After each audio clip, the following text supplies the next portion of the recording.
ndakhuna dinya kumpa bosop ke dinyo gona kumpa osobinta taref digi mo yalbe man atatom mu bana atom parce que xana ne garafulé oten sakte khub chance oxe andona ka gar so angas ke sakna lam rog la fay tourné ga oxe anda fulen ga fidelu fodre fo xe anna oxe anna so alalta cin oxaga jeg fene jahannama to yent yalla Isa ka jeg ka tale kala iye et beaucoup seront appelés mais peu seront élus ya sam rogo muso ya sam in fokki élire o ñako élire koy oxe sagan na kene mo bi non jeg no ngorgol lu xote indi andona ye roga dogalay na indi boy sobbo gaa ko kii na jëg te jegee barke ku te miñ xana yëg yaa sam roga Moussa illa ko noo ñàkk barke Cheikh Moussa Kale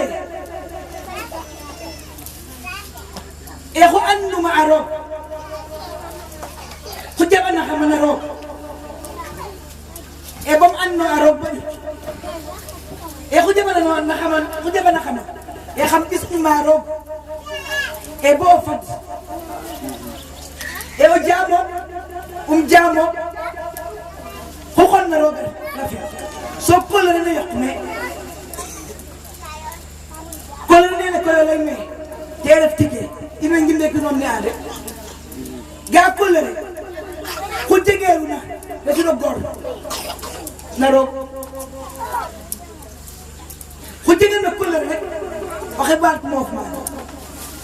tande jeg kilo barke mukk na roog kon kolere o ref fop parce que kolere o at keke parce que week am baat ay rek ngoon ngeeɗo xam-xam ne atimo fa ten wala ta ngeeɗo xam-xam ne